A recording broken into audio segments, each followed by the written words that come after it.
మళ్ళా కొత్త డ్రామా వేస్తున్నాడు. నిన్న మొన్న మీరు చూశారు. మీ బిడ్డ అంటూ ఎన్నికల ప్రచారానికి వస్తున్నాడు.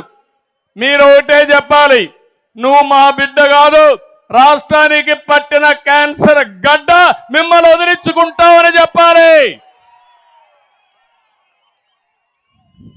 సినిమాల్లో పాత సినిమాల్లో చూసేవాడు నాగభూషణాన్ని, జ్ఞాపకం ఉందా మీకు? తడిగుడ్డతో గొంతులు కోసేవాడు. అలాంటి తడిగుడ్డతో గొంతులు కోసే రకం ఈ జగన్ అని చెప్పి కూడా నేను మీకు తెలియజేస్తున్నా. అన్ని కుట్రలే, అన్ని కుతంత్రాలే, చేసేది మాత్రం మీరు చూశారు. బాబాయ్ ఏమైంది? బాబాయ్ ఊ కిల్డ్ బాబాయ్. ఎన్ని డ్రామాలు జరిగాయి బాబాయ్ దీంట్లో. ఇప్పటికి కూడా అసలు వాళ్ళు అరెస్ట్ అయ్యారా అని నేను అడుగుతున్నా.